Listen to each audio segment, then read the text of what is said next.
Yes. Hello and welcome to episode 2 of the live Beastie Common Room Correspondence on August 4, 2019. And I'm Marjolaine. Sophie. I'm Sophie. Hi, I'm Melanie. I'm Jennifer. And I am Juliana. Yeah. And I'm new this week, so if you don't recognize me, that's why. Yes. You might have noticed we've had someone some new. technical issues. Yeah, we are sorry this did not work out with the live one this episode, but we're trying to figure this out and fix it. Yes, So- we'll be back next time. Yeah. Well, we're gonna try this in this way now. So, first of all, welcome back to the second live hangout, or not live, but hangout. Let's call it that way. If you are new here, we can shortly give you a brief explanation what this stream is about. We are patrons of the SpeakBeasty podcast and members of the SpeakBeasty Common Room on Facebook. And we are here to discuss former topics of the past episodes, to take a look at the host's predictions and might pick up on some news. And the goal of this initially is to get us all more involved. And we would have loved to have you in the live chat and get your comments in, but I hope this works out the next episode. So we have to sadly do it without you guys now, but we'll try. We will start with the short summary of the original episode 2. The second episode came out on the 3rd of January 2016 and was titled What the Fwooper? New host Lizzie joined the discussion, and we got a quick look at the plot synopsis for the first Fantastic Beasts film. Then Eddie Redmayne and Hannah Bagshawe became parents for the very first time. Was Newt Scamander a vegan? The main discussion, the book itself, Fantastic Beasts and Where to Find Them, where the hosts talked about Newts Life and his relationship with Dumbledore and more. The Dumbledore Wars continue. Will someone new play Dumbledore in the films? I wonder. The time turner was about the Gaunts in 1925, and the Newt case had the Fwooper.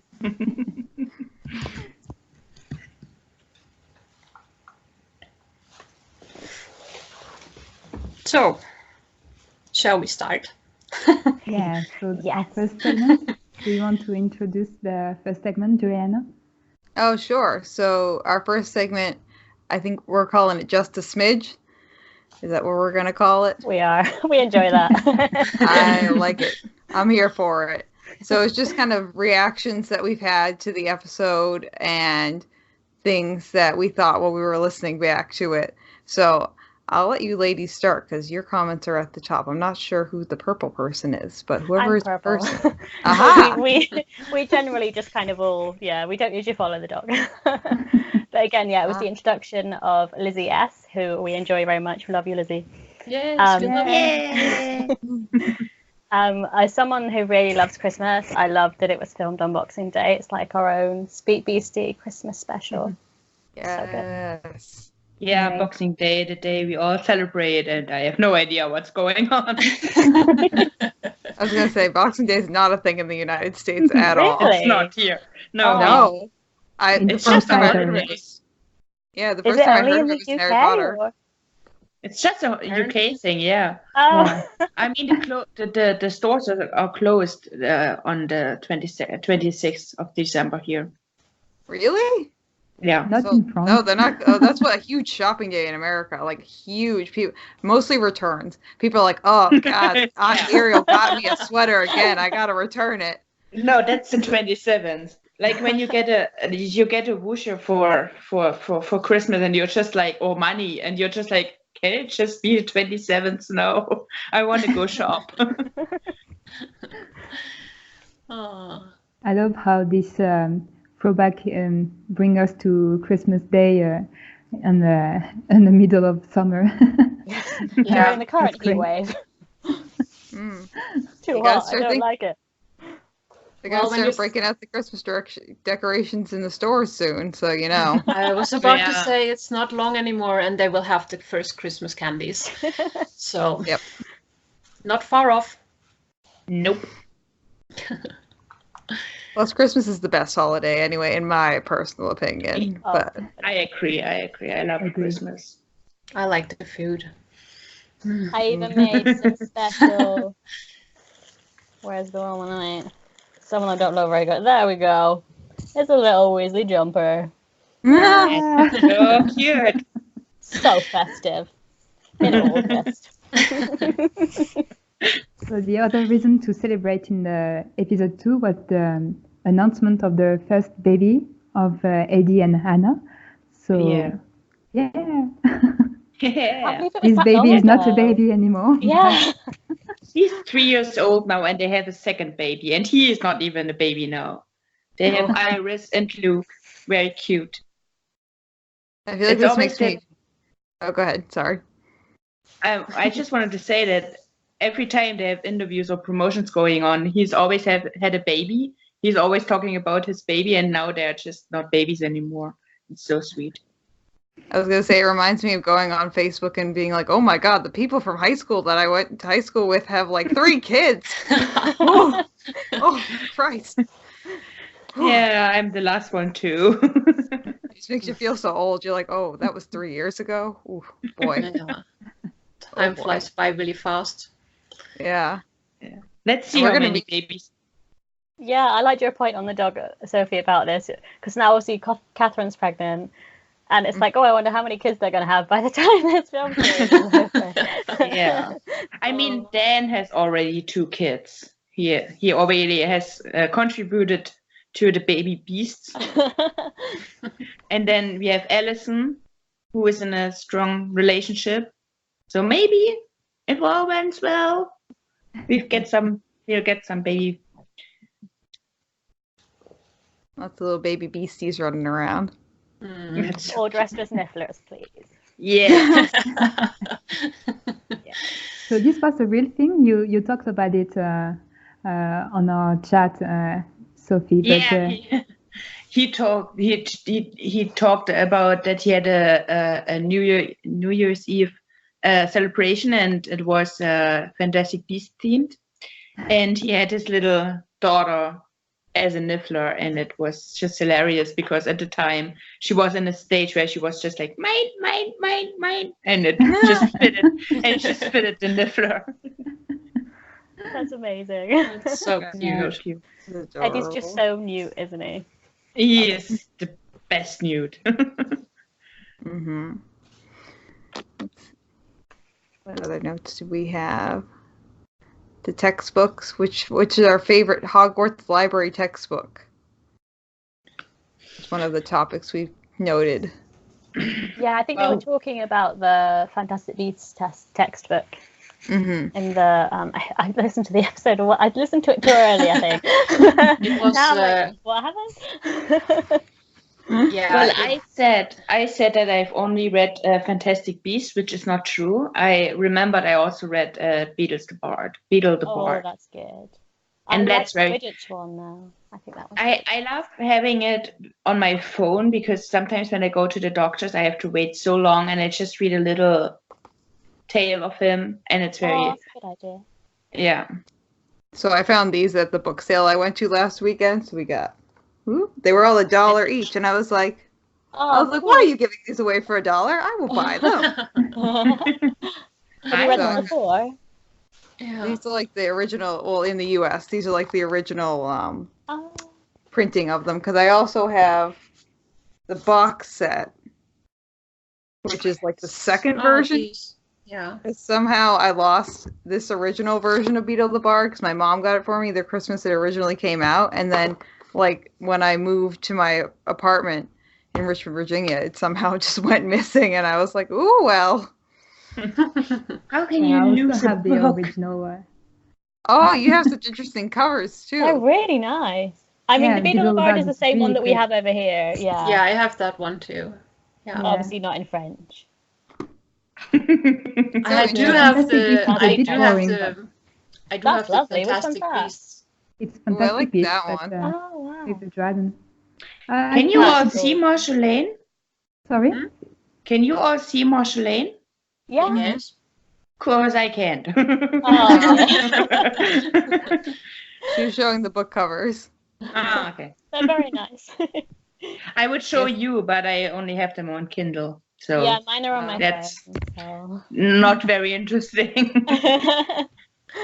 Yeah, I like your Uh, My Fantastic old Beasts cover collection better. just next to me. So I also have the Fantastic Beasts in French because Marjolaine has been sending it to me, and I sent her the first copy of Harry Potter in Finnish.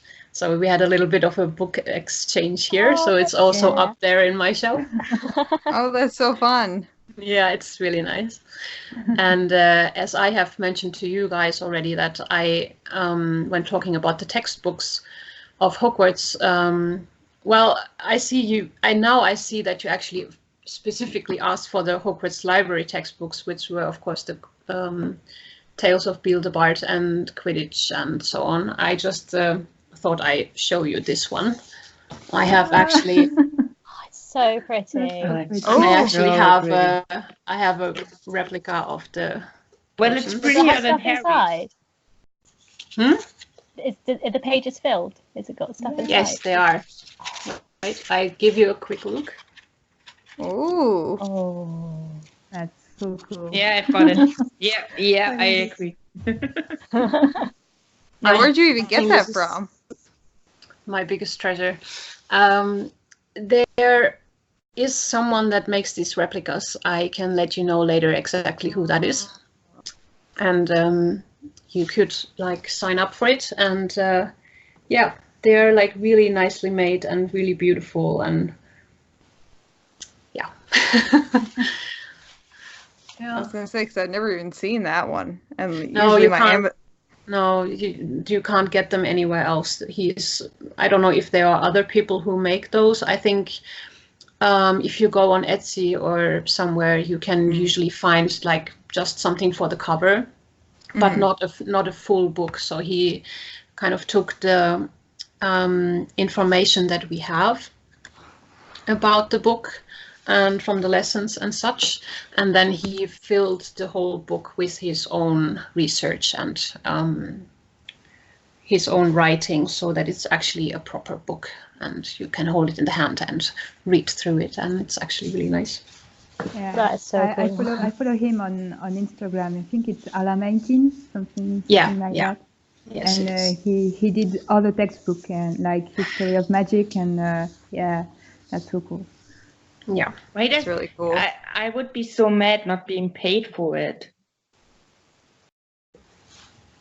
Does he sell it like individually? Like, is it kind of like Yeah. Etsy how you got it?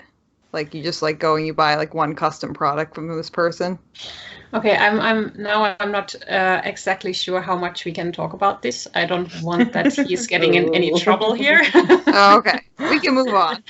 Okay. The next point. He's like putting No. all it's his work, but that he puts in there, but it's of course inspired by the magical world and everything. He has this Kickstarter thing basically that at the time. Oh, okay.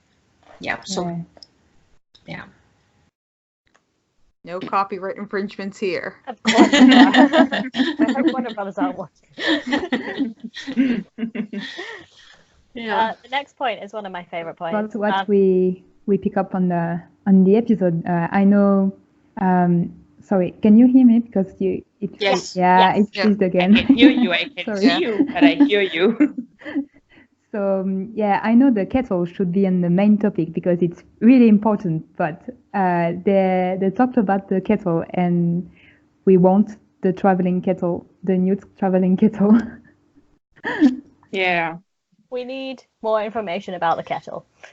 I remember a later episode after the first film. Fun. It was either Shannon or Ariel. I think it was Shannon who was so pissed that we didn't get to see the tea kettle. and she was ranting about it for like 10 minutes. I think they So, need to give yeah, the it fans has the to- kettle. It Definitely. has to happen. Yeah. Well, Sophie said in the doc that she volunteers to play the kettle in the Oh, movie. I think that was so... me. Oh, was that you? yeah. Oh, I thought that was Sophie. No, It's I kind know of it. I'm I'm like trying someone to- to be a kettle. I'm volunteering. I'm I just wouldn't even thinking charge maybe. I'm just thinking maybe he has actually lost the kettle while fighting off the beast, as he mentioned in the book. So maybe it's time to buy a new one. It would be a Yeah. really cool, like, small, like, thing that only the super fans would get, though. I think that would be really cool to just see little kettle. It would make us so happy. Yeah. I mean, there was a tea Oh yeah. kettle. I don't think it was a kettle. I don't know what a kettle teapot, is. yeah. Yeah. A teapot, yeah. And Teapot, the same thing as a tea kettle? No. no, the teapot is a pot. Yeah. A cup. But a kettle is for me the thing where you pour the tea out of it. Yeah, a traveling tea kettle is like usually brass and like with a hand on it, so you can put it over a fire. Yeah. And so it just kind of okay. work as a teapot as well, but you would just put hot water in it. You couldn't really put the leaves in it, I guess. Depends how many. I'm learning new things here. I guess in the US you don't. It's a British thing. Tea Yeah. culture is very, very, very, very tiny in the U.S. Like we're like coffee and like I hate to say, but like soda and stuff like that are like mostly like the main thing. But like for like hot drinks, like no one here is like, I have an afternoon cup of tea. We're like, oh, I gotta get a cup of coffee. And I have there- to get a cup of coffee that's that big. Yep. Yeah. Oh my God. Like the Dunkin' Donuts and the Starbucks around here are like ridiculous. Oh, you guys probably don't even know what Dunkin' Donuts is, do you? We do have it here. Yeah. Oh, you do? We do have Okay. it. Yeah. Not in my town because I live in Smallville, but in Berlin and stuff, we do have Dunkin' Donuts and Starbucks.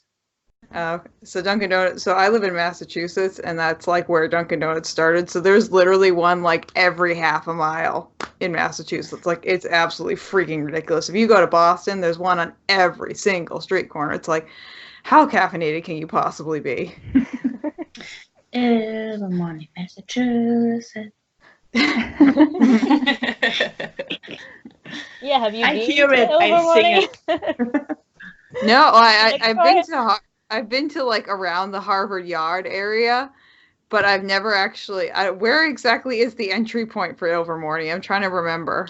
It's some Mount Rich something, some Mount Gray Rich, I don't know. Not But I really. choose it. Well, if I land back down there, I'll go looking for it Definitely. because it's like an hour and a half from where I am. It's not too far. Isn't Massachusetts even that big that you can go from A to B in a half an hour?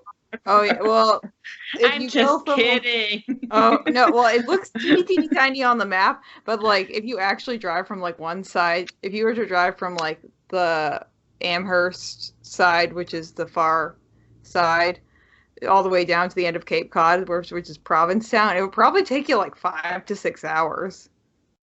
Yeah, on a map of the US, it looks ridiculously tiny, but if you Oh, put yeah, it into Europe, it looks normal size. Yeah, yeah, because half the states in the United States are like literally like 3 European countries just shoved into one spot. Yeah. But enough of the US. Before I start singing the national anthem of the US, of America. We left one part out, if I may say so. Oh, Which about is the- that? They were thinking it would be a trilogy still. Oh, Yeah, at they the were still time. talking about it. When I listened to the episode, I was like, "Oh, there was that time of oh, okay." I Because can't remember when it was announced. Do you remember when about? I don't remember. It was a fan event in London, and all of the actors were sitting there, and then suddenly they didn't even know she was there.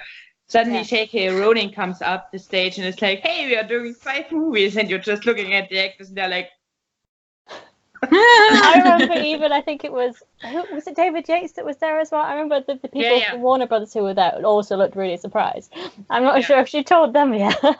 No, I think they knew. I think the Davids knew because they were like, Eddie was like talking and talking and talking because he can't stand the silence. And then David Heyman went to him, was like, can you shut up now because we have to say something. I love that interview. It's one of my favorites. It's so cute. Now they are just like, what? I remember Joe threatening to write Dan out. Because he didn't look happy enough that there were 5 films. Yeah. And Joe was like, I can kill you off if you want. Yeah, exactly. But you better not. No, not Jacob. No. No. So another point that we made is that they made a comparison between Newt and Joe being writers, and it was cute to think about it, and I don't know if you want to add something. Yeah, it was about it was about that he writes his book about the beasts, not knowing that everyone would be using this later in Hogwarts, and private households like Molly Weasley, I think, has one as well for all the household pests, and they made the comparison that it's exactly like Joe, that she wrote this book about the little boy wizard to go to school, to magic school, and never thinking about that the whole world is gonna know his name, basically. So I really liked that comparison. It was really cute. I'm gonna cry. Yeah. You'll need to take a moment. Oh. Yeah. So today we will talk a lot about relationship and treatment of animals. But before going deep into the topic of vegan Newt, we can talk about the Fwooper because it was the title of the episode, and it was. And it was also the Newt case. Yeah. Are you sure that it's this sound? Yeah, is that the noise it makes? That's obviously why they call it the Fwooper, because that's the noise it makes. I could make it, but then all of you would go insane. That's a good point. No, I trained mine to make only that noise, so we are not going insane while we are recording. So you're safe. It's thank you. It's all taken care of. Yeah. I think the Fwooper was one of the. There were a few illustrations, only a few in the original Fantastic Beasts textbook that Joe did, and the Fwooper was one of them. Have you got it there? It was so close to how it looked in the films. I thought they did a really good job there. There it is. Can you see it? Good, Dan. There we go. Yeah. Perfect. Yeah. Yeah. They made it. I so mean, cute. it really looks like it. Now let's put the. Oh yeah. It never looks like anything. That's the In one Funko of Pop the too. books that like behind the scenes when they were like creating all the beasts, apparently the Fwooper was one of the easiest to do because they did have that illustration, and like you couldn't really go wrong. It's just a bird in that shape. Yeah. And it's pink. Yeah, not sure. Yeah, I can't remember. Oh, I think it said in the book that they were coloured, weren't they? It says bird with extremely vivid plumage. Fwoopers may be orange, pink, lime green, or yellow. Yes, so pink's all right. Yeah. That's within the acceptable color range according to the book. So, good job, movie people. They also mentioned in the episode about obviously the silencing spells that they put on Fwoopers and whether or not that was okay. I think that's pretty dodgy. For me, it reminded me of like declawing a cat. Yeah. You shouldn't do something to an animal just so you can keep it as a pet. That's really mean. Yeah, I think so. Yeah. I think this is one of those animals you just you shouldn't keep them as a pet, and it's just I think that my bunnies are basically coming to my mind immediately when thinking about it, that you should be able to let them run free, you know, give them what they need. They need the right food and the space, and if you can't give them that, then you should not keep them. So they don't have a choice, you know, they're forced to live the way that you are providing them, and it's just not right to do that. So I'm thinking about my cats, because declawing would be great for my tomcat, because he can't keep them in, and every time we snuggle he's like but I would never do that to him, because it's just the only thing I did was obviously nurturing them, because they're brother and sister, and I don't want to have little incest babies here. So I had to do that. Yeah, I think that is something different, but I mean, if you're declawing a cat, you are actually, they're part of the bone, right? So you would actually really hurt them with that. Cartilage, they have coffins walking and stuff, I think, afterwards. Yeah. Oh, sure. Yeah. Once my tomcat lost a claw, and he was like sucking on it for days. And I think it really hurt him. Yeah, I bet. Yeah, I think we agree on that. You should not keep Fwoopers as And as I just pets. found the Fwooper in my textbook, so I can tell you that there is a French word for the Fwooper. So in French, it's the faucifère. The faucifère? Sounds so cool. Oh, that's such a cute name. Faucifère, yeah. I like that one. I guess it's still a faux something. That's very cool. That's sounding so cute. It sounds so like tiny. I feel like it'd be like this big. Yeah. About the size of the melodies. Yes, like mine. Yeah. Okay, so do we want to do the thing that we do? Yes. Yes, that sounds then good. Then let's reopen the case. I love that bit.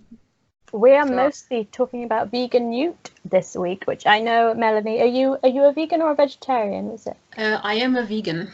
So we're going to let you lead this one, because you know what you're talking about. I'm sorry.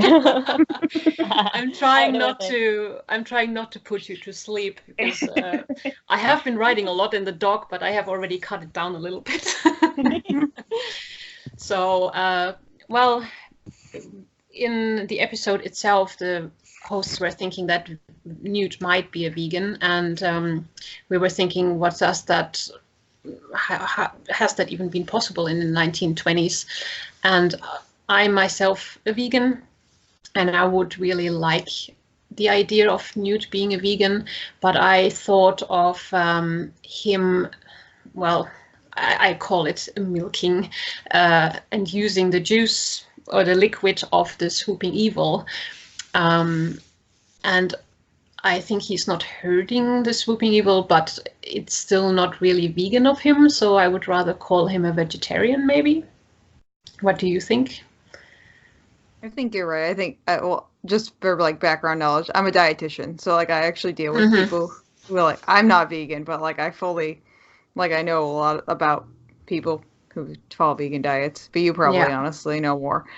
But I think it'd be really hard for him to be a vegan, especially if he's taking care of these animals, and he's also learning about them in the process.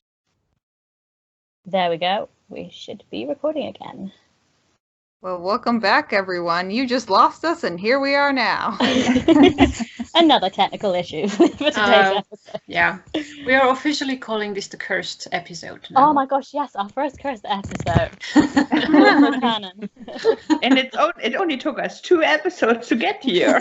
We're just so fast. Such a good track record already. We left off where exactly?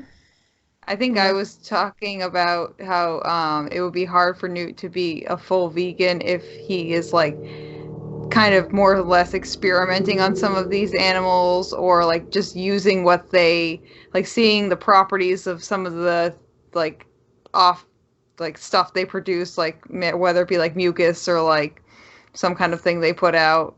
And also I imagine if he really wants to know these creatures, he'd also be doing dissections of them once they're dead. I mean, that's what you do for humans, is you dissect dead humans to figure out like how their insides work. because otherwise we wouldn't know what people's insides even looks like. So I would imagine he'd be interested in that, because he seems like someone who's like, he cares about his animals, but he also really cares about science too. Yeah. And so I feel I can't imagine Newt dissecting anything though. Well, they did back in the 1900s when people died. They just cut them open. It wasn't allowed from the church, but they did, and just so they can see what's inside of human people. Oh, they still do that now. Yeah. Yeah, but now they know what's inside. But I think. You'd like to hope so. Hope they know what's inside of us. I think it is still part of the training. There's a duel in the middle of this human being. Oh boy. How did it get there? I think in general, it is a quite difficult topic. So people could get, like, everyone has different opinions on what is veganism and how far do you take it for yourself. It's your personal choice how far to. Go ahead. I think that one point is you mentioning that dissecting a dead animal, it's in a way, of course, he's not harming the animal anymore because it is already dead. You know, you're not hurting it anymore. At the same time, I, for myself, could not do it. If I'm vegan or not, I could not do it. But I do think you might be right that he would study them as much as he could. So he probably would check them out from inside and out. I don't know. It's a bit of a checking them out. Hey, you. Well, if he ever makes any, I was just thinking about like stuff that they like give off to, but they use a lot of like creature like excrements, I guess is the best word for it, in potions. So if he's making really like any kind of potion, I mean, he could be eating vegan. That's like you said, there are different levels of veganism. So if he's eating vegan, he doesn't necessarily have to be like doing everything else vegan. But again, you ingest a potion. So it'd be probably really hard to be a wizard and be a vegan if you're ever gonna use a potion. Yeah. You guys. You remember the? What did you say, Mario? You. Was I talking too fast? No. Do you remember the dinner scene? They had chicken legs or something, and if I remember correctly, his plate was empty.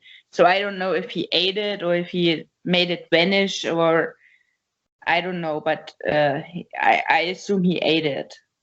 Did the chicken legs? Yeah, I mean, he seems pretty hungry. Oh yeah, he did. Jacob, not so much. For something else, though. He wanted to leave, but. It's about how hard it could be to be a vegan and a wizard.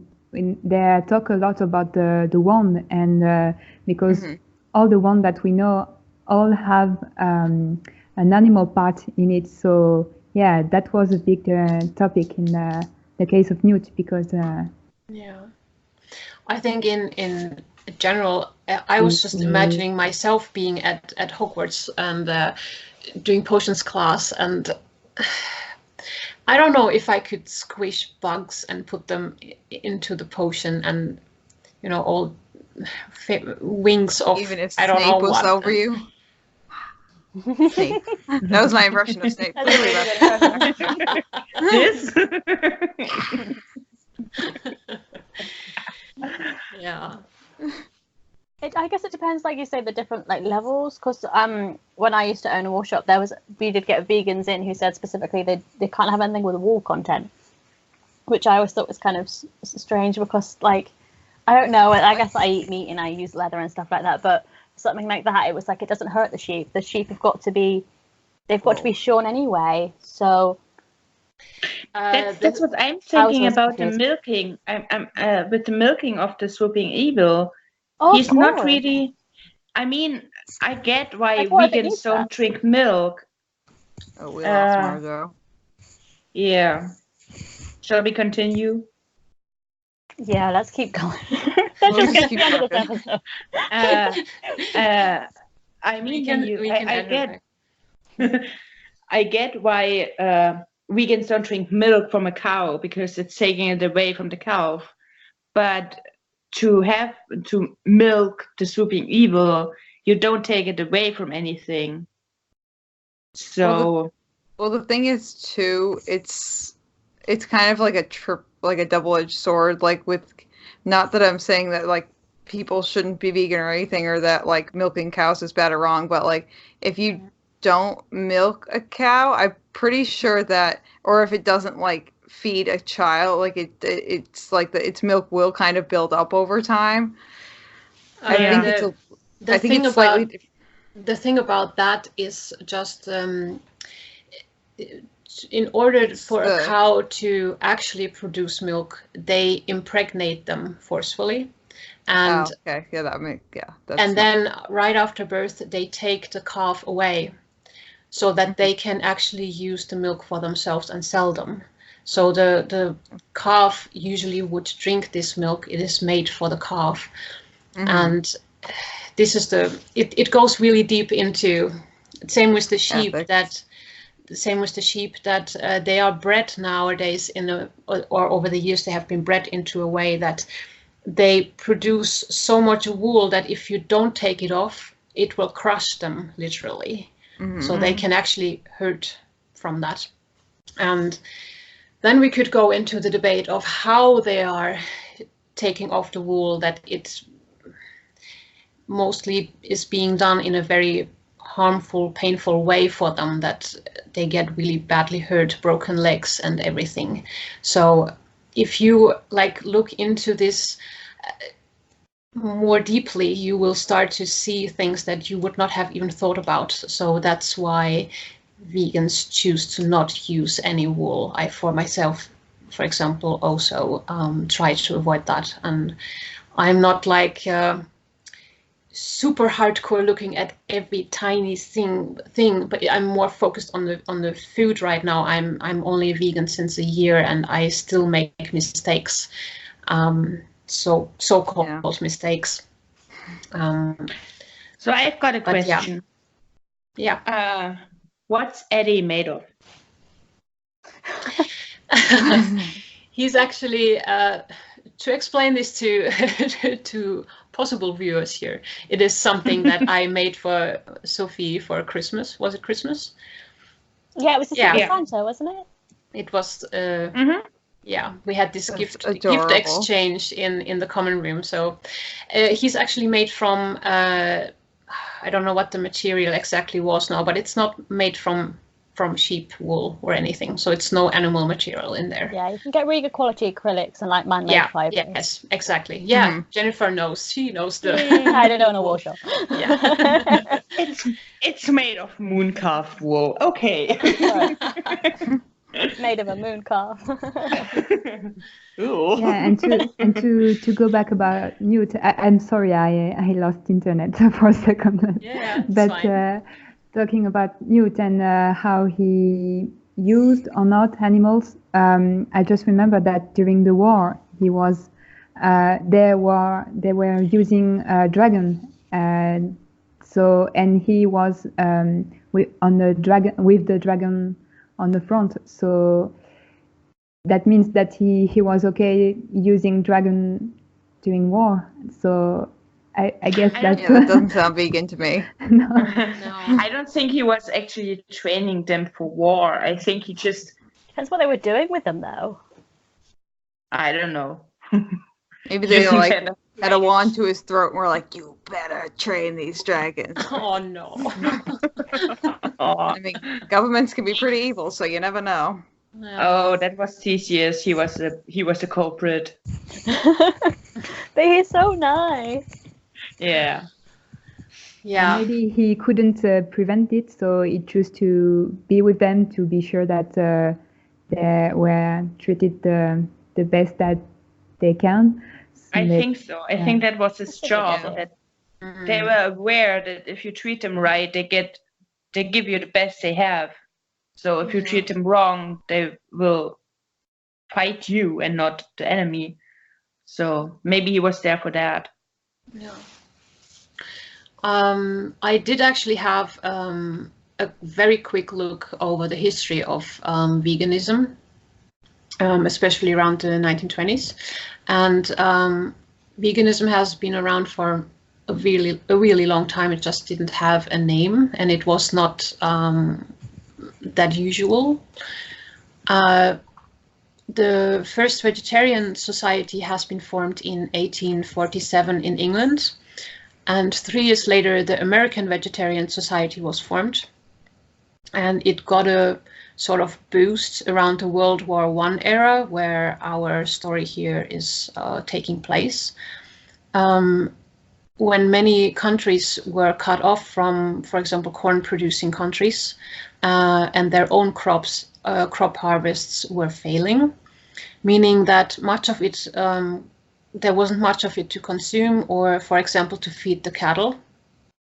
And in early 1980, this resulted in strict rationing of portions. There was very little amounts of meat for each person allowed, less butter, very little sugar, coffee, and almost no alcohol, and so on. And people therefore ate mostly vegetarian. So it, I guess, was the circumstances were making the vegetarians happening, I guess. I'm reading a lot of historical novels, and a lot of times you read that especially the poor people couldn't eat meat the whole winter or something. Mm-hmm. So they had to live vegetarian, even though they didn't want to. Vegetarian, not vegan, because they still had the milk or the eggs, but vegetarian, Yeah, they were mostly eating potatoes and these sorts of things. Then in 1944, a British woodworker named Donald Watson created the new term vegan for those that did not use any animal products at all. So that was the first time this term was actually, this sort of diet was named. I didn't realise it was that early. I thought it was more of a new thing. So I remember when it was first being talked about, I was thinking, well, was it even possible for him to be a vegan then? But I mean, I could have been. I do remember when I first heard the term, and it was in the film Notting Hill. I think it was Notting Hill. Mm-hmm. She was a fruitarian, and then there was the whole discussion if she's a vegetarian, a vegan, or a fruitarian. That was the first time I heard it. A fruitarian. I've never even heard that. She only ate the fruits that died by themselves or something. It was very strange. That's not a real thing. Yeah, I think it's everything that falls naturally to the ground and such. Yeah. Oh God, I'm gonna have to add that to my list of crazy diets that the dietitian has heard of. Help me. On that list. Yeah. So while we are on the topic of being vegan,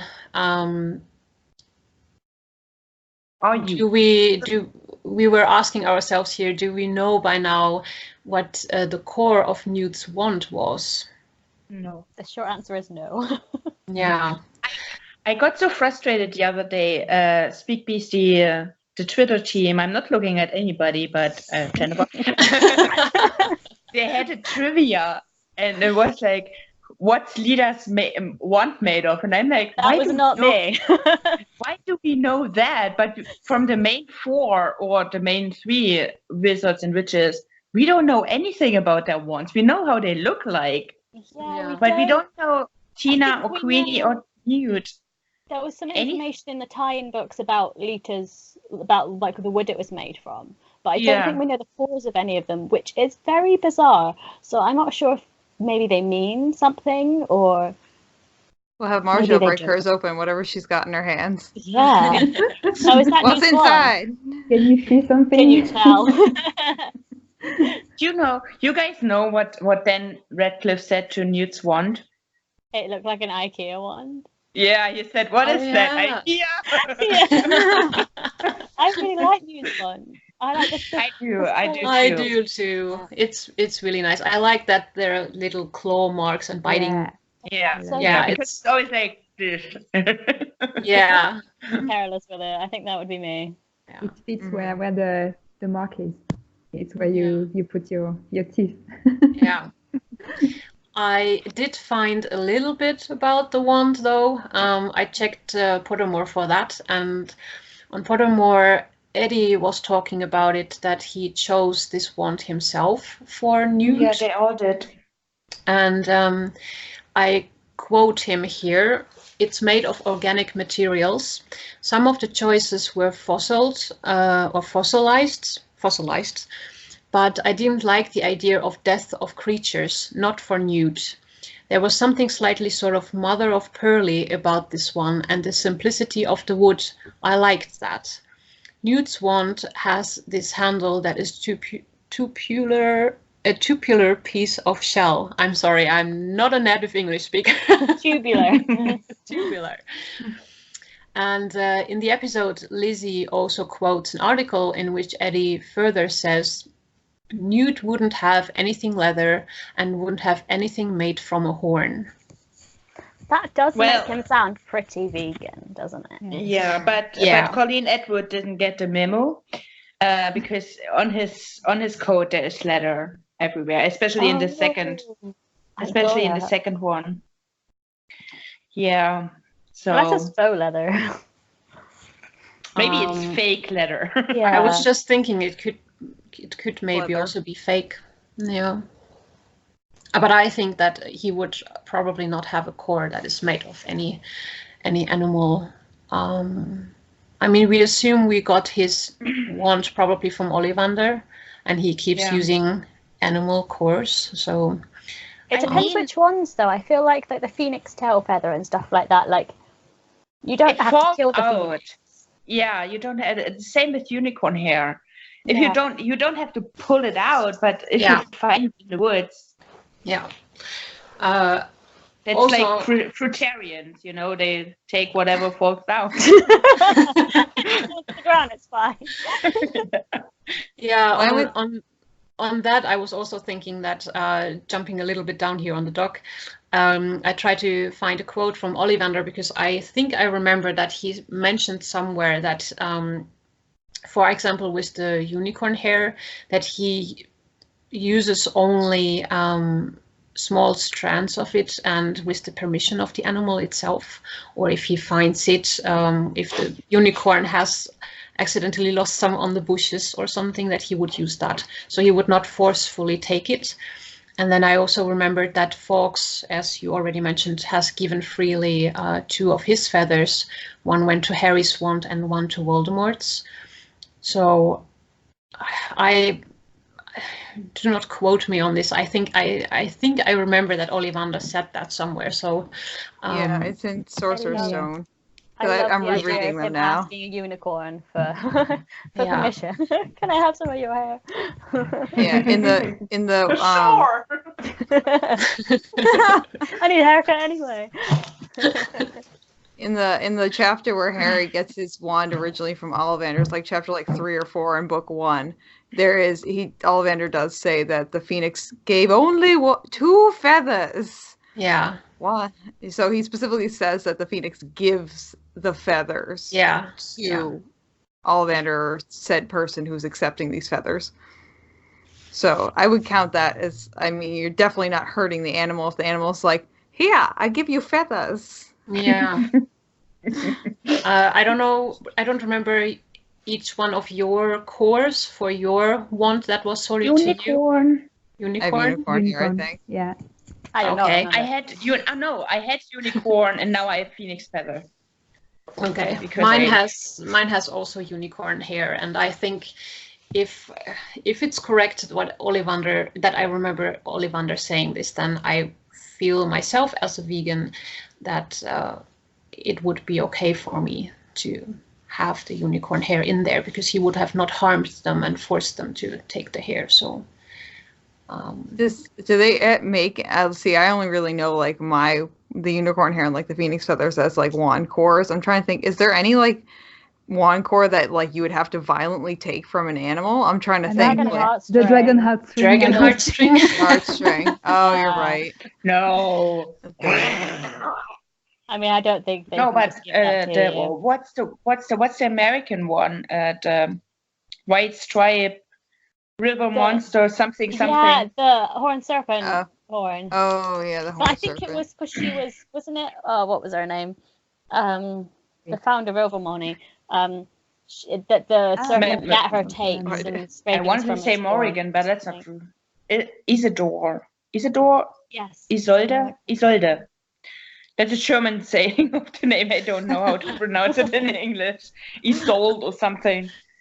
Yeah, I think so. I'd have to see the word in front of me. Oh. What's that? Oh, I live on a main street in Falmouth. Oh.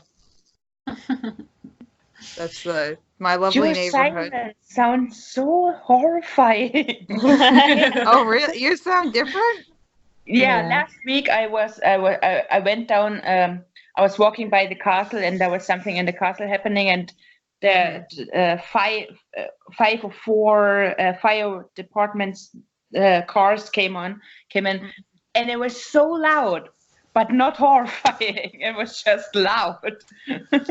Oh yeah, see, that's the sound of any like ambulance or police car or fire truck that goes down here.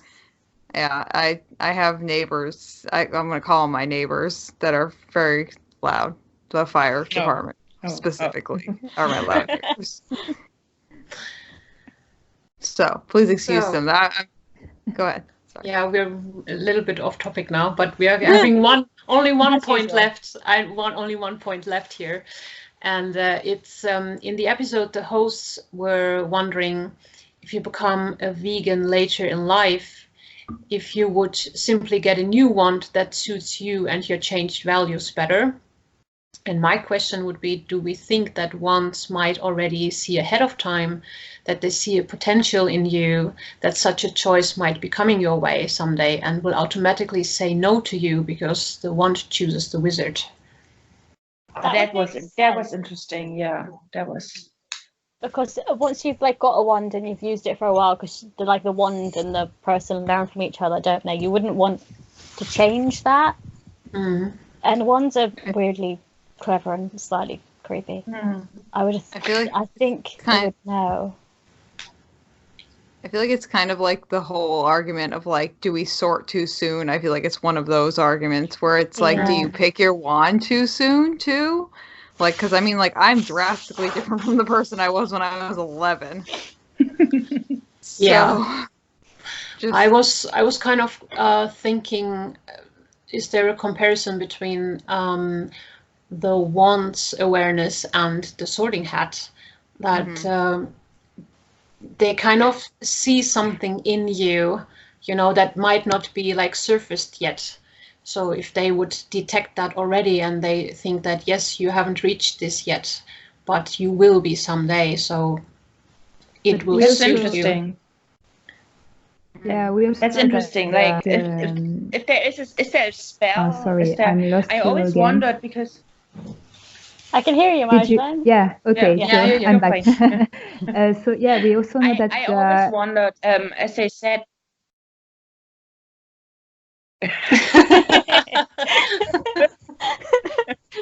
Okay, go ahead. Sorry. I remember that the unicorn hair can die inside your wand if you're not. Yes. So that means that the unicorn hair of your wand chooses you and trusts you if you don't if you disappointed your wand, it will die. So yeah. No, that's something cool. I don't know that. Unicorn hair core wands are known to be fiercely loyal to the owner, and if they neglect them and not taking proper care of them, then they can die because they are turning really sad. That's pretty low to be shamed by a stick of wood. Yeah. They're like, what's going on? Oh, me and my wand are fighting. Could you Such a drama queen. But could you guys imagine to actually switch your wand because you turn vegan, and you might have a core in there that is not necessarily vegan? That's what I'm thinking. I want to know the spell that Gryffindor used on the Sorting Hat. If this is the same spell that is used to detect the wizard for the wand. So what you were talking about, that when the wand is choosing the wizard, do they know the wizard will become a vegan later on? Yeah. And I think that, especially in the case of Newt, he always loved bees. I mean, he was 7 years old when he really got into it. So I would think that his wand already knew that he was going to be an animal lover. Mm-hmm. So I would think that he didn't have to change his wand, especially because also they asked if this wand would be as strong as it should be if it is his original wand. And I think that Newt is a very strong and powerful wizard. So I think it's his original wand. Mm-hmm. Now I've forgotten your question, Melanie. Sorry. No, if you could imagine changing your wand to get a new one because you think that it's maybe not appropriate anymore because you turned vegan. So I'm just thinking of myself that we would have all gotten our wand at the age 11, and I myself turned vegetarian only when I was 30 years old, and vegan when I was 35, which is just a year ago. And I would be feeling so attached to my wand, I just would not be able to actually change it, I think. Besides, as we already discussed earlier about the unicorn hair, which would be also in my wand, I feel like if it's collected in a way that the animal is like allowing it and it's not being hurt, then I would be also fine with that. So I would not feel bad about it. I don't think it would be unheard of though, because I mean, I know Ron's wand broke, but he got a new wand, and Neville got a new wand. Yeah, but it was never his. That's true. Yeah, but I mean, Ron when Ron got his new wand, you could feel he was getting better at magic, which was the whole thing. He didn't have his own wand until he got it. Just reminds me of a Harry and the Potter song about like how does Ollivander make any money when he's only selling a few wands in September. Because the Hogwarts class, so what, like 40 people? There's like 40 people in their class or something. Yeah. So surely adults might get new ones as well. How much do they charge for a wand? Like a couple galleons? What's he making? Like, I think it was 100 galleons a year.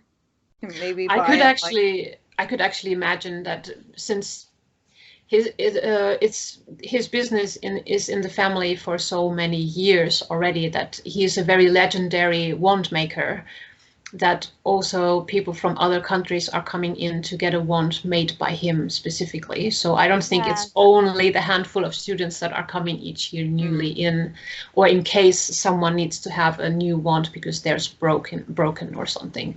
So I could imagine there are more people coming from all over the world. I mean, we would go to Ollivander, right? And we are not in the UK, so. You know what it probably is? I think it was the wands cost 7 galleons, and a strand of unicorn hair was 10 galleons. So it was like, you're already making a loss. No, I bet he just maybe he gets them cheaper. Maybe if he gets them directly from the unicorn, then he doesn't have to pay for them. I think he. Maybe. Yeah. No, but he probably has. Sorry, go ahead. I was going to say he probably has franchise rights and copyrights to all the wands that Warner Brothers is selling. That's how he's really making his money. Yeah. Merchandise. I'm gonna use this. But all these muggles are buying these silly wands that I've just made out of wood. I always wondered as a child or as a teenager, I usually lost the keys twice a year at least. So I would be the first person to lose my wand. And I don't know how. And remember that Daniel Radcliffe broke about 81 wands while shooting. So it is funny that there was no story about a student losing his wand. Their wand. I don't know. I think a lot of that's because, even you see from kind of like the Puffs play angle, Harry Potter, the book series is about Harry Potter, so we really don't know anything outside of Harry's narrative. So I'm sure Dean and Seamus even were breaking their wands, and just because Harry wasn't concerned with it, obviously it's not crucial to the story that Seamus is writing back to his mom every weekend being I broke my wand again. I set it on fire. He totally would. Yeah.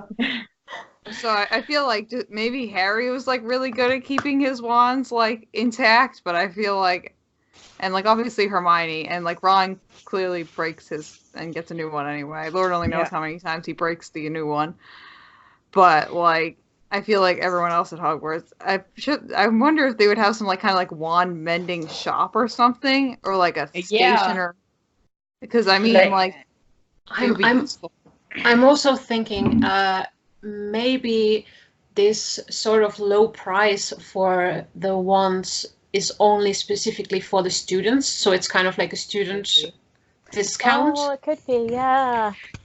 And get your first one for 7 and then you pay 20.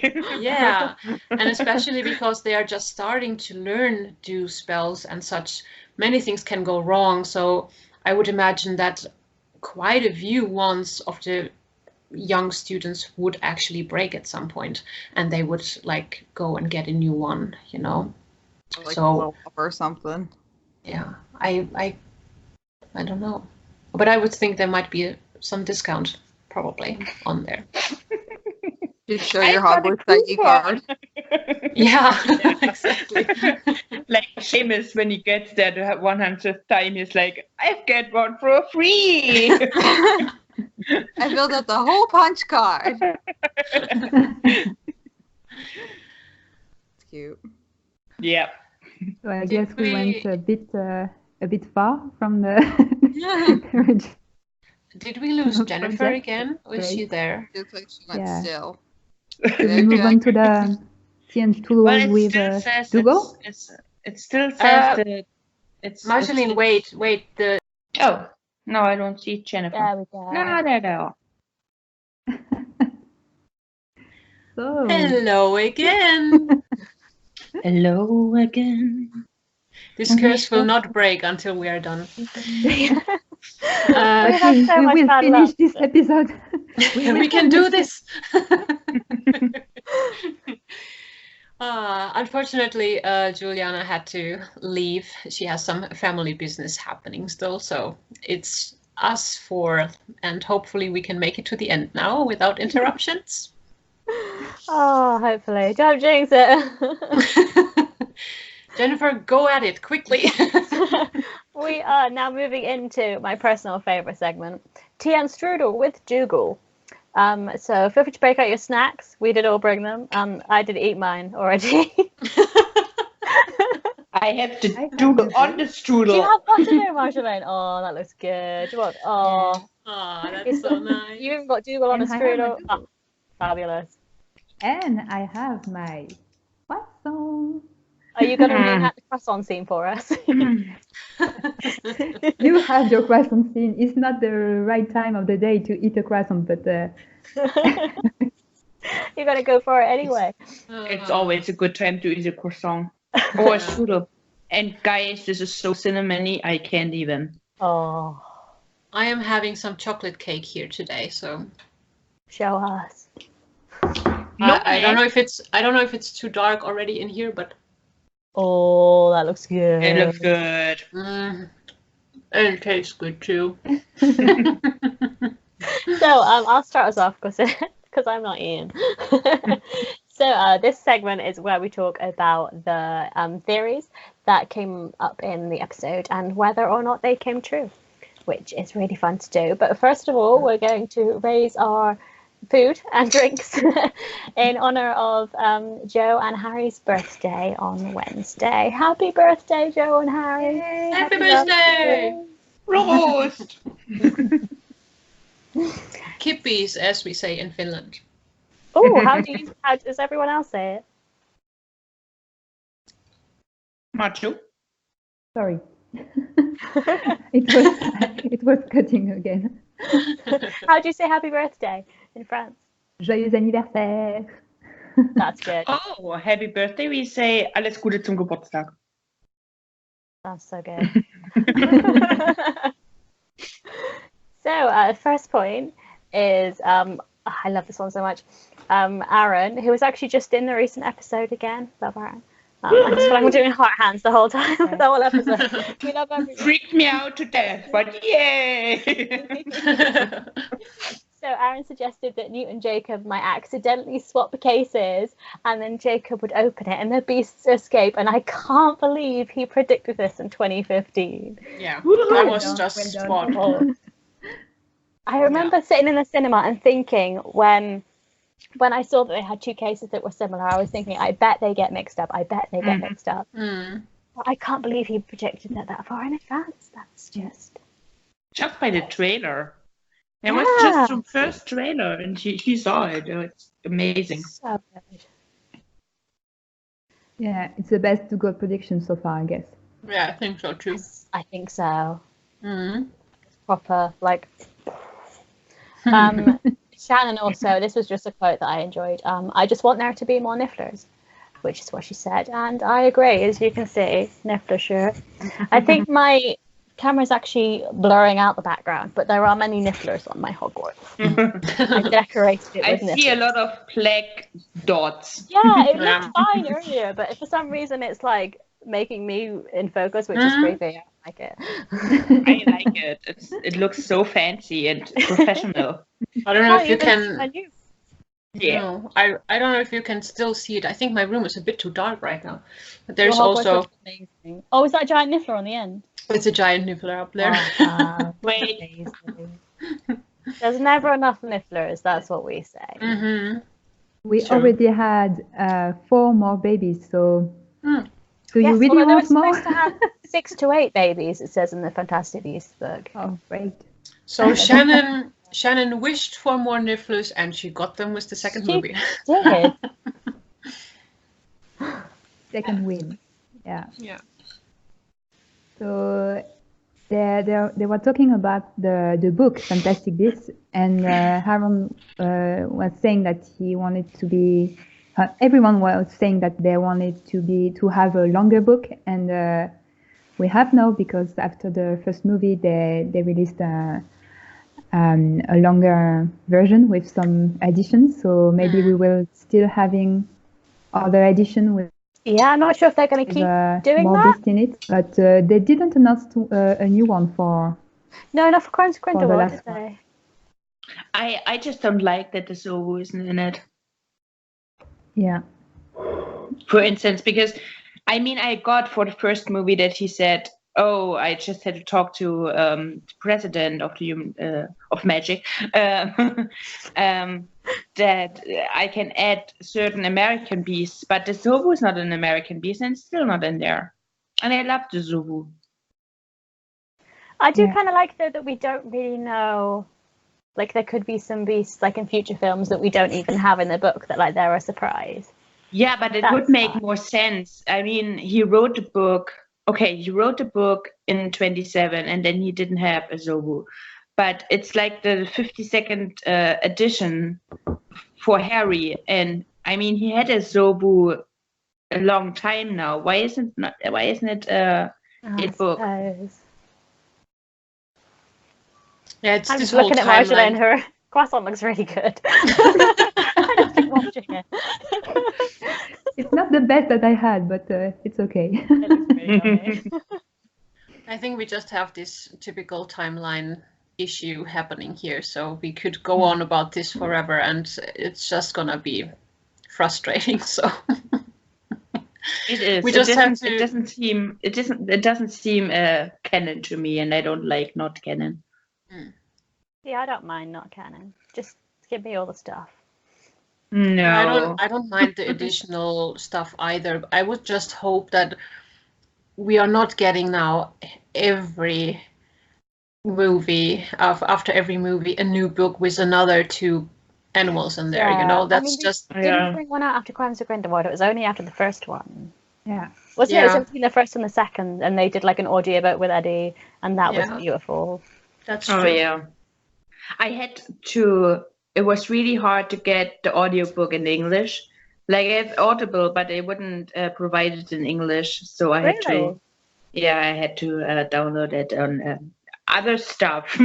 Oh dear! Don't say it, guess anyone's watching.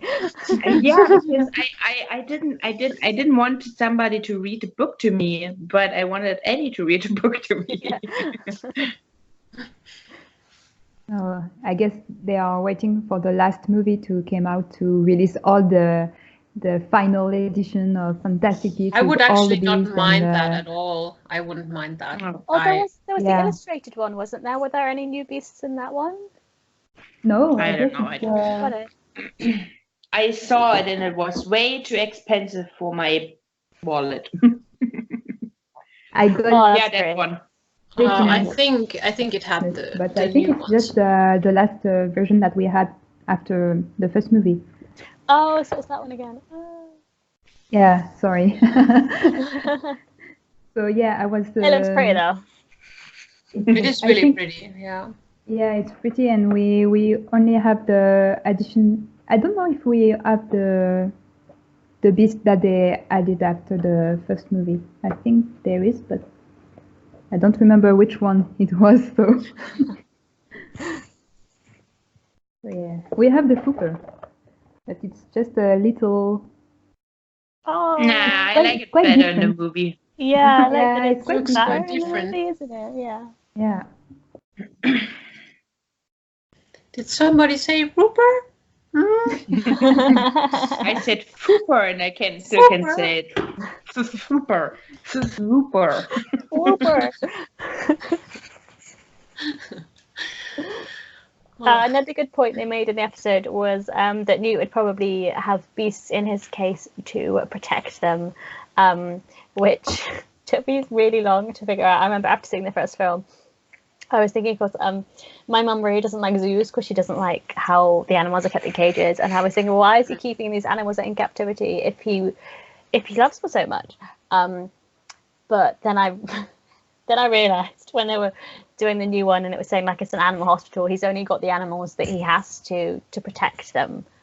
I feel really stupid that I didn't realise that. Yeah, well, it's the same like zoos. You can't protect all the animals from human beings. So if you put them in zoos, they are safer, not safe. Or, I mean, sometimes when you look at a zoo, you're really hating it because the habitat is not the same. But Newt tries to recreate the habitat of the animals. So yeah, I think he definitely takes a lot of care of them. And they are not in cages, which I like. They are not in behind bars. They can I think that he keeps them also only there until how long it's really necessary, you know, until they are like healed or whatever their trouble is. So that when like with the Thunderbird, that he was just keeping him safe as long as he could until he reached the place where he would set him free. So Thunderbird. Ariel also made a point where she said they're wondering if they were going to see Dumbledore in the Fantastic Beasts films. Well, it's the law. I mean, we know the answer to that now. And they were saying about like Wars of the Dumbledores, you know, because obviously there were 2 that played them in Harry Potter, and now if we're going to have another in Fantastic Beasts, and I mean, I think do I prefer it. Yeah, Dumbledore. Shannon was thinking that we probably won't see Dumbledore in the first movie, but he will probably pop around in the third movie. Oh. Yeah. Almost. Well, it was the second. Yeah. I liked the name drop in the first one, though. I think that was... Yeah. I remember being like, oh, in the trailer. Yeah, true. Yeah, I like Jude. What is that, Marjolaine? Are you orange? I like your Jude. Certainly has some qualities. It was so funny. The whole interview's long and the whole promotion. They were just like, the interviewers were always like, okay, Jude, wow, Jude, wow. and all the other cast was making fun of him, how hot he is and how young he is, and Dumbledore, and wait, it was Alison. Yeah, Dumbledore, and Alison. Alison called him Dumbelicious. It was so fun too. And Catherine said that she is glad that now the boys are getting sexualized and not the girls. I feel a bit bad about it sometimes because I do a lot on social. She says she feels bad for him, but he doesn't feel bad. It's like if that was happening to a woman, it would not be cool. But no. Oh, it's just beautiful. Oh. Mm. We hand heart Jude Law. Yeah. Yeah.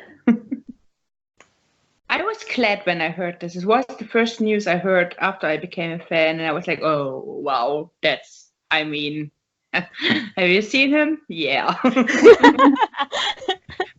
Have you seen The Holiday? I've seen The Holiday, but I first saw him in Cold Mountain, and he has a long beard and long hair, and I was so sexy. Do we think his beard's going to get longer in the other films? He's just going to get slightly longer and longer. It has to. It has to, yeah. I mean, remember the picture that Mary sent in the common room? It looked creepy. Oh, yeah. It was like his face superimposed, yeah. That was a bit unnerving.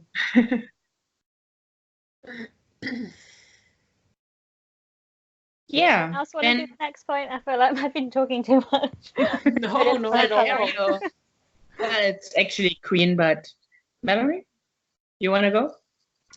Sure. Dumbledore and Newt's relationship, is it that it's not necessarily teacher-student, but maybe colleagues? So that was wrong. Yeah. I mean... yeah, sure, they're not colleagues, but they are definitely more than just teacher-student. So... Yeah. We are missing some background information, I guess. I'm sure that in the future films we will see more how that developed. So we haven't really gotten much answers as we hoped we would with the flashbacks to Hogwarts back in the time when Newt was young. But hopefully in the next ones. Yeah. I'm just giving you a heads up. My Wi-Fi symbol isn't there anymore. Oh no! And I don't know what's happening. I still see you, and you're still there, but it's gone. Okay, all good. We're just gonna go fast. Okay, then let's move on to the next prediction, which came from Ariel. She said we might see other countries and wizarding communities in the future films since Newt has traveled the world to study the beasts. Well, we saw other countries, but not other communities. Yeah, we certainly traveled around the world, and I like that they're definitely, at least, like they're going different places in every film. Like it's not like Potter where it was always in the same place. Yeah, I like that too, but I would hope that it seems like they're changing things up a little bit and working it over since the second one people weren't that happy about how it went. So hopefully with the next where we go to Brazil that we would see also a bit more of the culture there of the wizarding world. And because I think we didn't see enough of France, did we? I feel like it was a bit of a missed opportunity, because it would have been really interesting to see more. And Agree. yeah, I'm sure you do. Yeah, but I think we had a discussion after you were on the episode where you talked about France or Paris in the 1920s. You said that being from Paris or being from France, you felt French. The film was in France, but I didn't, because I've never been to Paris. So for me, it was any other big city that it could have been. Yeah, the visual reference was subtle enough to be recognizable for people who really know Paris, but it was not the heavy French stereotypical representation of the city. So I guess it's a good point, but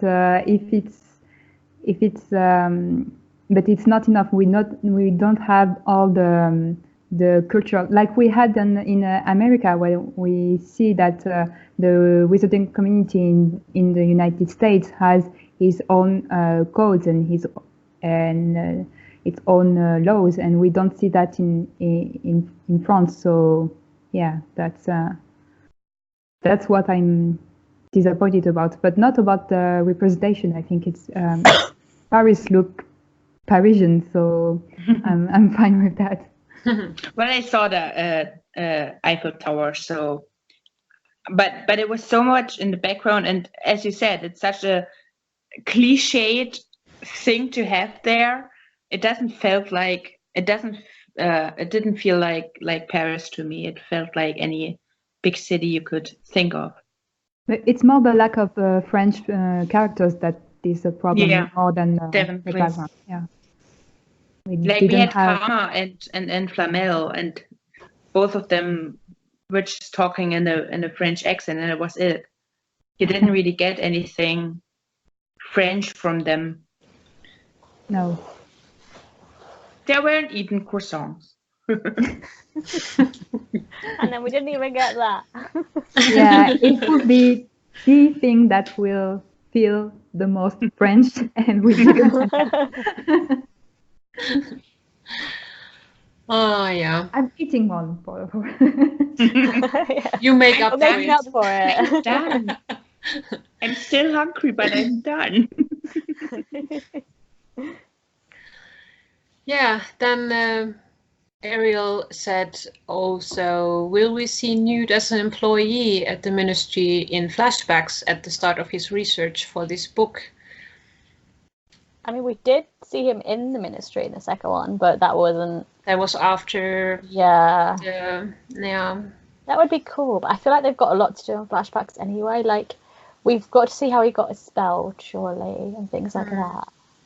Yeah, and we have the hint that his boggart is a desk, so we can imagine that it was a really bad time of his life.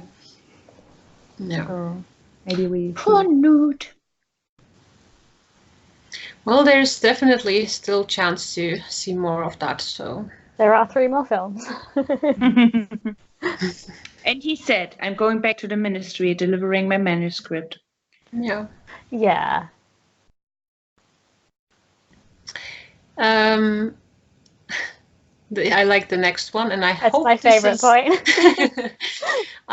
Lizzie suggests that Newt might later have his own little niffler farm, and I think we saw the start of that in the movie too, with the baby nifflers. He seems to certainly be collecting them, doesn't he? Once you have one, yeah, you can't stop. Yeah, as you can see on our own homes, we have so many nifflers. We do enjoy them. I only have one. I'm good. But it's giant. Good. I have this big one. I think so I'll more in the future films because it's such a fan favourite, and like the merchandising of dating issues, you know, all that kind of stuff. I think they'll definitely keep. Can I be honest? I didn't like Niffler in the first movie because he didn't do anything. I'm a picket warrior. I hard picket. Do you hand heart him? I hand heart him. But in the second film, the Niffler did good. He was helping. He's a good boy. He wasn't just a plot point, but he really helped. So I'm good with him now. But I'm still miffed a little bit that we get so much merchandise for the Niffler, but not for the other beasts, like this guy. He's so cute. And I'm surprised they haven't, because that's another very cute, like very merchandisable, totally a word. It's hard. It's really hard. You can go to Etsy, you know. Yeah, but you can go to Etsy and they have Mooncar plushies, and they look horrifying. I mean, he's not horrifying. Adorable. He is so cute, but the moment you add fur to it, it looks horrifying. Okay, moving on. I thought we're all still again. Okay. It's been such a long episode. So yeah, we were talking about them, and the host spoke about what will be the epilogue, and everyone wants the Newtina nasal epilogue. So I mean, I am totally writing a fan fiction about that at the moment. I want it so bad. I'm like, screw you. I'm gonna write it myself. I'm gonna post it to J.K. Rowling. We should get you some connections to the studios and show your ready written stories so they can adapt it. I have a hope. I am hoping the last scene we'll see, the epilogue, will be Rolf and Luna's wedding. That would be so cool. And if Ivana Lynch could just reprise her role, which she will definitely do, that would be so awesome. They'd have to age up Eddie Redmayne, and that would be so cool. Yeah, like I said, when Catherine was talking about 5 movies, oh my god, we are walking around with our walkers then. As it afraid.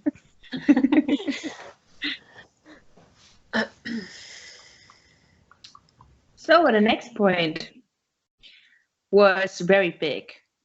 Will we see Tom Riddle in the Fantastic Beasts series? Opinions? I would have thought so. I mean, but then I'm not sure if it's be too much of a big of a tie to the Potters. But I mean, they put McGonagall in the second one, so yeah, they have to. It's playing around this time, so if you're on Hogwarts, and I'm going to quote Jude Law in this, he said that he will get the heebie-jeebies if it's just there somebody's walking by and says, "Hey Tom," and it's Tom Riddle in the background. Something like subtle like that would be so cool. Yeah. But I guess we have to meet Hagrid, because we have to have a meeting between Hagrid and Newt. So if we see Hagrid, we will see Tom Riddle in the background, because at the same time. So yeah, like in the 4th movie, I could see it that it plays around 1943 when it all happened with this Chamber of Secrets.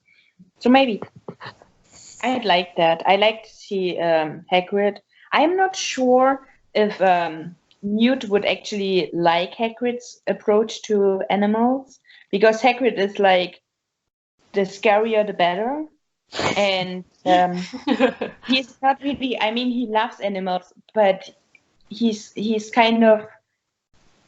different from Newt. While Newt is trying to save them and protect them, Hagrid is more like trying to get them to do what they do.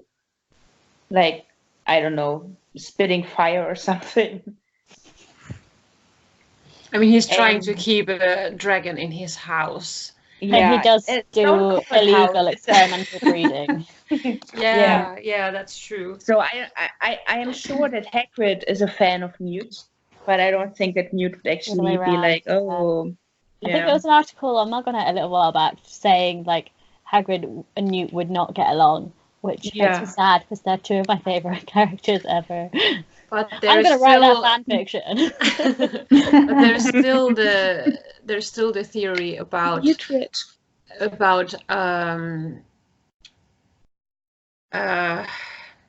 oh my goodness. That the giant spider. My goodness, why do I not remember his name now? Aragog. Aragog, of course. How? Oh my goodness, we have had a long cursed day. So there's still a theory that he came in the pocket of a traveler. So that Newt might have given Aragog to Hagrid. So cool. I don't know. I don't think Newt would do that. He loves those animals. All he wants is their protection. He wouldn't be like, oh, you're a 12-year Hogwarts student. Of course, here, take this giant spider. Maybe they agreed that Hagrid would give the spider a home in the Forbidden Forest. So we don't know the circumstances. Maybe there was some danger of that they have to like get him away somehow, so nothing could happen to Aragog. That he would be hidden in the forest basically and live his life there happily. So maybe just an idea. But I think that Newt would at least let Dumbledore know about it. Maybe he does know. We don't know. We don't know if he doesn't know about it. I don't think he knows until Tom Riddle tells. Oh no, of course he's not even headmaster then. It's Professor Dippet, isn't it? That's true. Yeah. And then so Tom Riddle tells him, and then that's when Aragog escapes and goes to live in the Forbidden Forest. Mm-hmm. I mean that might be a movieism. Yeah. It's been a while since I read the second book. Yeah. No, I could read it right now and still have forgotten what happened. I'm such a visual person, I don't know.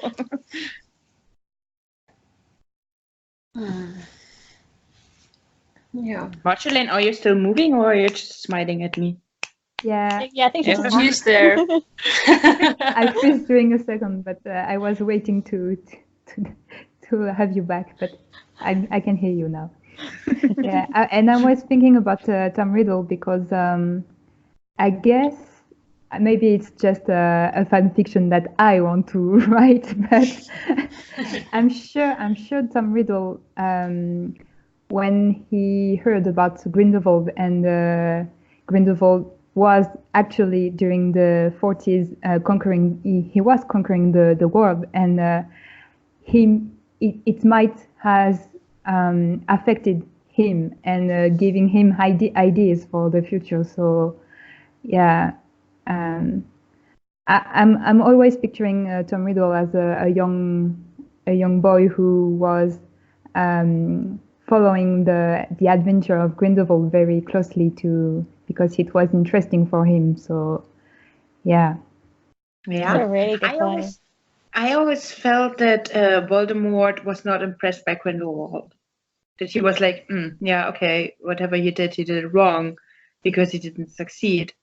He did kind of a lot better than Voldemort ended up doing that. As a younger child, like when Grindelwald was at his high of his whatever he was doing, maybe he was like, oh, I like what he's saying. I would like to follow him, but I don't think that he was really that impressed by him. I can see Voldemort or Tom Riddle as a young boy being like, I would do it differently. I would do it like that. I would do it like this.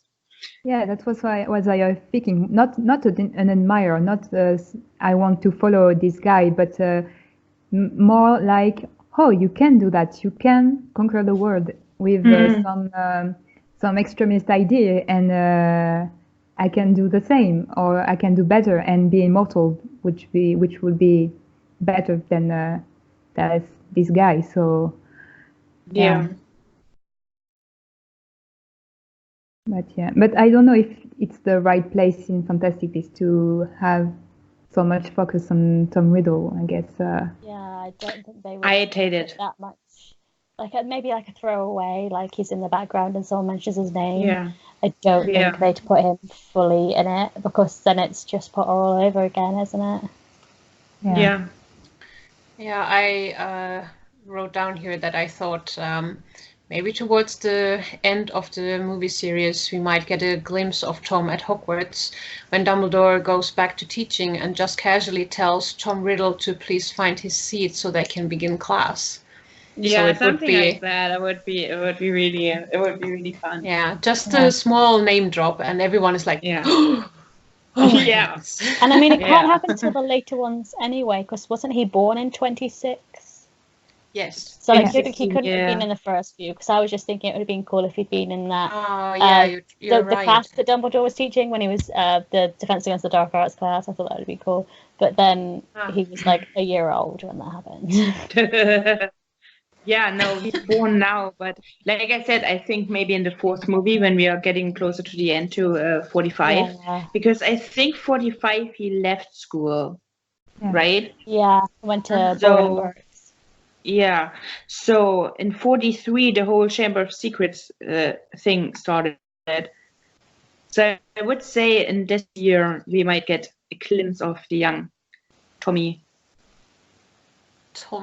I hope no one calls him that. That's terrifying. I've never heard someone calling him Tommy. Well, I do. I find that creepy somehow. I don't know why.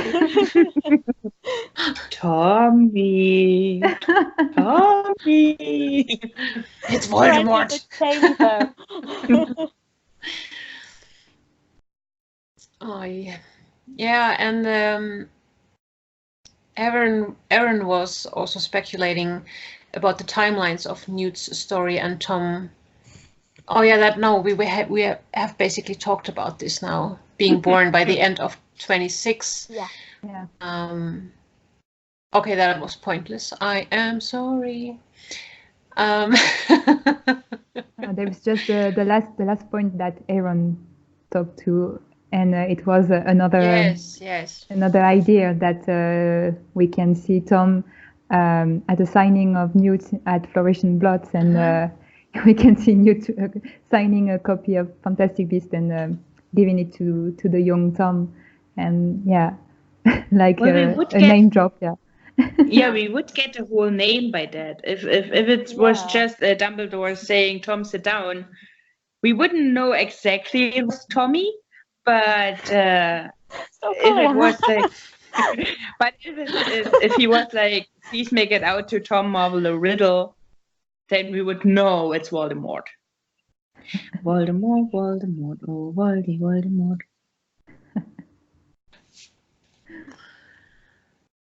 I believe we actually made it through by now. We should all pat ourselves on the shoulder. Wow. Yeah. Well done. I need to try for after that. Maybe Jennifer could just let us know now the contacts, and then we're almost done. You can obviously listen to SpeakBeasty podcast and all places that podcasts are found. You can find us on Twitter and Instagram at SpeakBeasty, on Facebook at facebook.com/SpeakBeasty, on Tumblr at speakbeastypodcast.tumblr.com. And you can email us at speakbeasty@gmail.com if you have any comments. If you do so, it can end up in the OWL post as well, so you can end up on the show. And if you support the show on Patreon at the Thunderbird level, at patreon.com/speakbeasty. There's so many words here. Become a member of Common Room, and you can join us for these, hopefully not cursed discussions, and you get a chance to be on the show and other very cool things. Marvelous. Now for the ending. We made it. Marjolaine actually is lost again, I think. Oh no.